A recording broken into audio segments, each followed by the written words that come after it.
But there's something about, and I'm specifically going to refer to Christianity because that is what I identify with. There is this facade put out that Christians have it together, that they know what they're doing and they figured this all out. And I don't know why that is. Why do we as people pretend like we know what we're doing?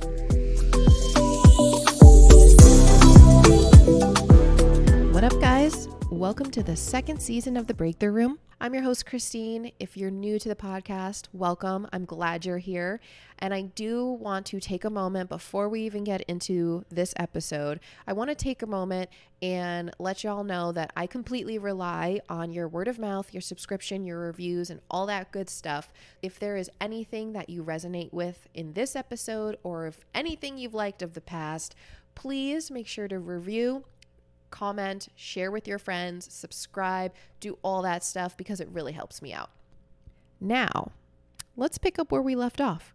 So, when you last heard from me, I was letting you know, I was filling you guys in on this spiritual journey that I had been experiencing. And at the very end, the very last week of my time in South Carolina, it all just connected from me. And that's what you were listening to in the last episode, is that full circle, those connecting the dots moments of getting what I asked for. And that was my spiritual growth. So that was my time in South Carolina. It was, I guess you could say, the beginning steps. And it was a very isolating experience for me. I was in a small town and I didn't know anyone. It was just me, my four walls with my animals, and God. Like that was it for 6 months. And I decided to move to Atlanta in January and throw myself back into the real world. So I moved here in January, and I'll be honest with you, I cannot give you my honest opinion of Atlanta yet, and that is all on me. I take full responsibility of that. I have really not even tried to give Atlanta a chance because I've just been in this emotional and mental space that just been all over. I mean, I believe what I've been going through is a transitional period of the next phase of my life. It's also further deepened my relationship with God. But I mean, it hasn't been easy. No, not at all. Has not been easy. But the weather's getting nice here, and I'm looking forward to seeing more of Atlanta and more of Georgia and maybe even more of the South. I don't know. We'll see. But I am looking forward to it. So when I kind of get more of a taste of Atlanta, I'll let you know what I think. So I wanted to start this season with where I'm at in my spirituality and some of the lessons that I've learned in growing my relationship with God and in some of the things about myself. There are lessons that should certainly be applied in your faith, but also just in every relationship you have and just trying to navigate this world. I really don't know why it's taken me to be 36 to figure out some of these things that, quite frankly, we see posted all over Instagram. Like, these are not messages that are brand new, but it's finally connecting within me. And one of the things that I have been taking note of and trying to sort out my feelings about is when I declared my relationship with God and made it more public. I started to attract more people that shared the same love and experiences, and this is all a good thing. But there's something about, and I'm specifically going to refer to Christianity because that is what I identify with. However, this is something that is a universal idea or issue that you'll see with any sort of faith or spiritual background or group, is that there is this facade put out that Christians have it together, that they know what they're doing and they figured this all out. And I don't know why that is. And this is just people, but again, I'm specifically talking about Christians because that is what I'm connected to. But I don't know why that is. Why do we as people pretend like we know what we're doing? Yo, if we knew what we were doing, we would not have doctors, we would not have lawyers, the divorce rates would not be so high, we would not be in debt, we wouldn't be fat. Like, why do we act like we have it all figured out? And that facade really started to bother me because I wanted to talk about God and Jesus and the Holy Spirit with people. I wanted to share what I was going through with people that believed it and that understood it.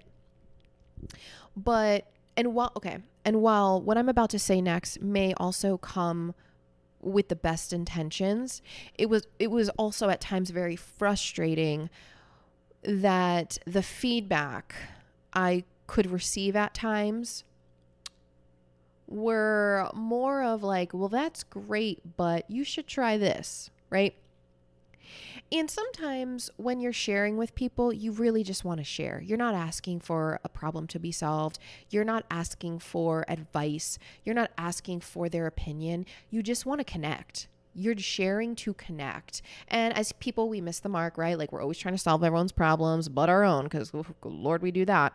But whatever. So like I understand, right? Like I'm not assuming or accusing anyone of being anything but helpful. But it becomes frustrating at times because when you have the outside appearance of someone pretending, or a group of people pretending that they have the answers, you start to compare yourself. When you're in your very vulnerable state of figuring it out and understanding what it means to believe in what you believe in, it starts to make you feel like you're not on their level. You can't recite verses, so you're not a Christian. You don't know how to pray. If you're not going to church, then like, what are you even doing with your life? And it's hard to not compare yourself to others. And that's just kind of a universal theme that we all do as people, is we compare ourselves to others. So this thing of comparison, we're not always picking people that can actually guide us. We're comparing to people that are putting on a show. My favorite is whenever, and this is something I've started to like connect, having relationship conversations with other single women who have also been hurt and they haven't figured it out. And we're humans, will never have it figured out. But there are certain things in dating, for example, like when to stay or leave a relationship, what are non-negotiables, what should be, a compromise. There are things in relationships that only you know the answer to. And so if you're trying to get relationship advice from your single girlfriend who's been unfortunately hurt and hasn't quite healed herself, and her motto is men ain't shit, how is that helpful? If you're trying to get relationships on how to make a successful relationship work, why are you going to your single friends that are always in and out of relationships? Now, I'm not saying that all successful relationships, quote unquote, successful determined by the length of time, or marriage determined by the length of time. I'm not saying that is the definition of successful, and that we should be modeling every single commitment we see, because we know behind the scenes not everything's perfect and not everyone has figured out how to make themselves happy to be a part of someone else's happiness. But it's just kind of like, you have to ask yourself, why are you going to certain people who also are trying to figure it out? It's like trying to go to therapy and you're in the waiting room and you're getting advice from all the sick people that are also in the waiting room who are broken inside. But they're telling you how to do it, and you're comparing yourself to them, and you're taking their, like, it doesn't make sense.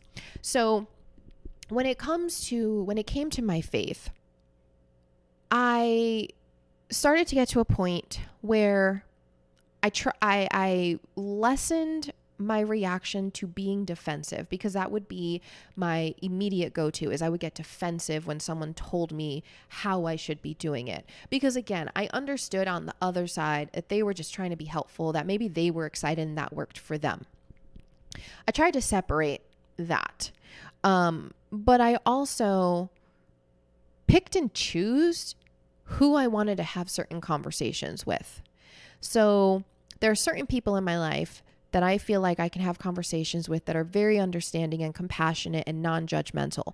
Those are the ones that I have the deeper conversations with, because I feel like I can connect and open up without judgment, and they allow me to explore. And I will ask questions. I will ask them, what do they think? What do they think this means? Well, how this applies to them? Because the way they receive me, it makes me feel like I am good as I am, and I am welcome to grow. And those are the people that I open up to and look up to and take their advice, or maybe note their advice and I'll take it later, because sometimes I'm not ready to apply it, because I'm like, yo, you're crazy.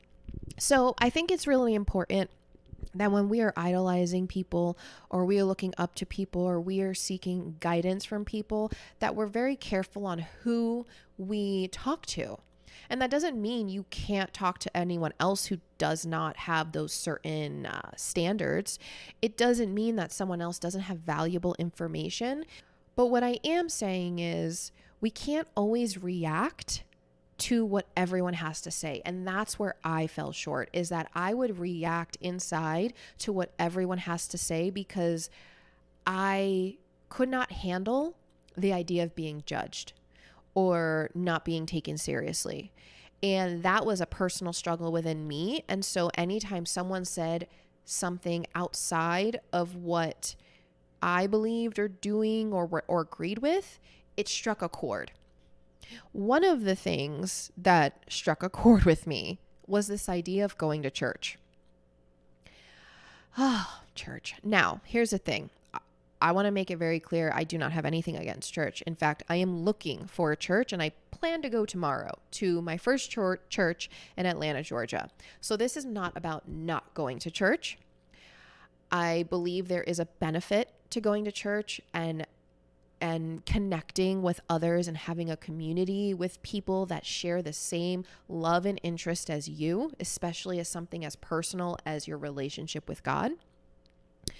But there is this thing, this pressure, this nonverbal standard that if you're not going to church, you're not Christian enough.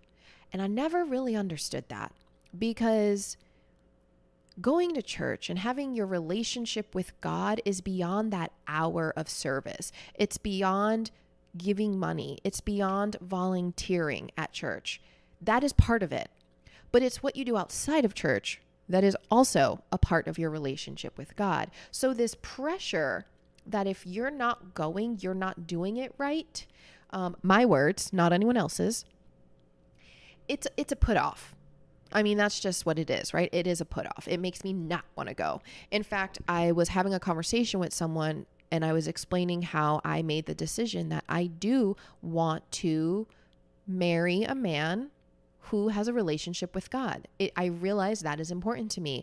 And the first response is, well, you need to start going to church, because that's where you're going to meet a man of God. And I was just like, that is so freaking limiting. I am not saying that is not true. Please hear me out. I am not saying that is not true, but that is such a limiting, boxed in way of finding a man of God. In fact, when I first said this out loud, that I wanted a man of faith, I went to Miami that following day for 4 days to visit a friend. Miami, Florida. Need I say more? It's not Las Vegas, Sin City, but I mean, it might as well be the second version, right? I went out to a bar. That's not really church. I was drinking alcohol. Probably not in the Bible. I met a man. Very nice guy. Everything, it was just conversation. Very nice guy. He was very cool, very friendly. The people he was with, it was just a good night. At the end of the night, We exchanged numbers. He asked me to dinner the following day. All right, cool. Why not? Right. I'm thinking like, oh, this is just another night out in Miami. I'll just have a nice date with this person that I enjoy talking to. He's very intelligent. Conversation was great. All right, we're in the car. And the very first thing out his mouth is, he's a man of faith. And he was explaining it in a story and relating it to his upbringing. It made sense, okay? It wasn't like this weird comment. It made sense in what he was talking about. And in my head, I was like, oh, okay. Well, you didn't really need to say that. And I immediately thought, well, he must be Catholic because he's Cuban. And I just assume, my brain assumes that if you're Latino, you're Catholic. I know that's not true, but that was just my upbringing, as I was around mostly Catholics. And we keep talking, and I mention my experience in South Carolina, and I said spiritual growth, and he was like, well, tell me more about that. Like, what was that? I go into my whole story, and he is completely engulfed in what I'm saying. And like, his eyes are locked in, and I'm just like, whoa, it's kind of weird. Not a bad thing.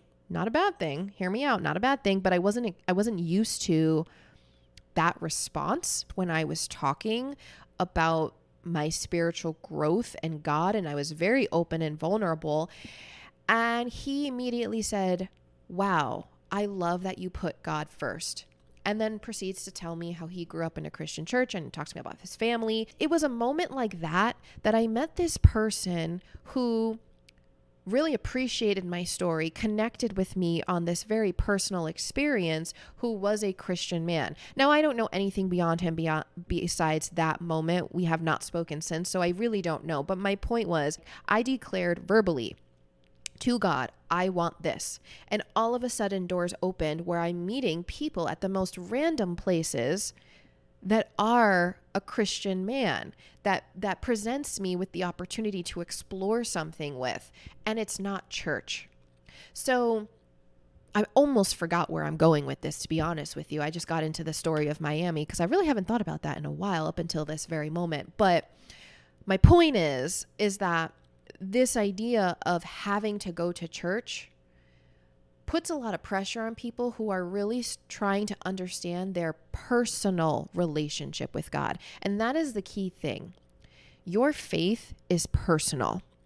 That means no one can tell you how to feel and how to feel it and recognize it and trust it. No one can tell you. It is a personal experience with God. So when we are reacting to the things that are being said to us, we have to keep in mind, one, who is the person, and do they model what you want to be, and or do they walk the walk, and or do they make you feel comfortable and open and accept you to and allow your growth to be what it is. But also, only you really know. This is your personal experience. So someone saying to me, the way you're going to find a man is by going to church, that may be very true for them. And that is their personal experience. They've connected with God by spending all their time at church, by connecting with people at church, by finding people that resonate with what they're looking for at church. That is their personal experience. My personal experience has been, quite frankly, a wide range, and I love it that way. So I finally got to that point where I recognize that there are certain people that I go for guidance, and there are certain people that I can engage in certain conversations with. However, I can't react. I can't take it personally, and the defensiveness is unnecessary. They're coming from a good place. They're just trying to share what worked for them. And if you don't agree, you can, express your disagreement, whatever. But only I know. Only I know, and only God knows. And, him and I, we talk a lot. So why would I take it from anyone else? Another thing that I have been starting to understand, and it's honestly been very difficult for me to understand it or connect it or accept it rather, is when you are probably in more of the beginning stages of finding your relationship with God, there are a lot of positive high moments, right? You're feeling things you've never felt before. And it is such a motivating and inspiring and a beautiful experience. And you're just such in awe with what is happening to your life. And I don't really know if it's a subconscious thought or if we just don't think about it, but just because you have your relationship, does that mean that relationship is easy? It does not mean believing in God does not come with questions. There have been many times where I have been broken and have been questioning, like, are you even listening? Why is this so painful? And having faith does not mean that God necessarily takes that pain away. I mean, he does, but he doesn't. And it's not always in the way that you want it to be. And that's the hard part. Having faith also means having hope that there is something beautiful on the other end of this. Maybe what you're going through is not necessarily the path God wanted you to go on, but you decided you could steer your own car, right? And you took a lift. But having faith is that in those moments of pain that you will be brought back to your path if you were taken off, but that there is something on the other end, that there is hope for something amazing.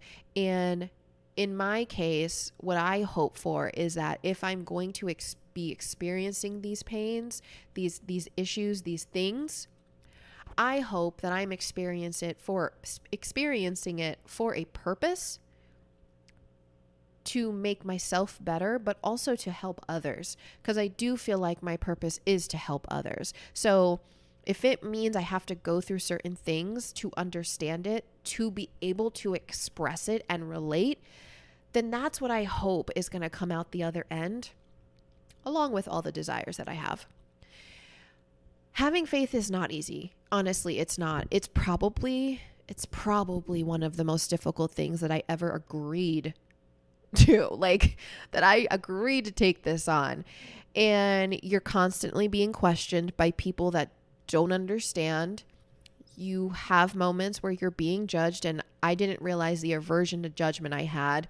And a lot of people do, but I didn't realize the physical feelings I would have when I feel like I'm being judged and not seen and alone. That's another thing. I've had many moments where I feel alone in my faith, but it's that hope and drive to keep going that is faith, because of this relationship I am experiencing with God, the very personal relationship I am experiencing. So I just wanted to share that, because if there is someone who is going through this new phase or going through a part where they're questioning it, the doubts, the questions, the uncertainty, am I doing it right? Am I being heard? I freaking get it. You're not alone, and I get it. But faith is not easy. Faith cannot necessarily be touched, seen, heard. And if it is, it's usually a very personal moment. It's not something that everyone can see for you to prove that it's real. And that's the hard part. It's just believing in this thing, in this relationship, in this purpose, without actually knowing what the ending looks like tangibly knowing what the ending looks like. That's really the biggest takeaway, and the biggest thing for me is that I keep reminding myself that it is my personal experience. It is my personal feelings. I have related to God in ways, or connected to God in ways that I didn't realize were possible. I have began to implement certain changes in my life that I feel is the next best thing for me in this relationship with God, but also in how I want to live my life and connect with other people. So it ain't easy. Not easy. So thank you so much, guys. I'm going to wrap this up. Please, again, like and subscribe, share with your friends, And again, thank you so much for listening, and I will talk to you next week.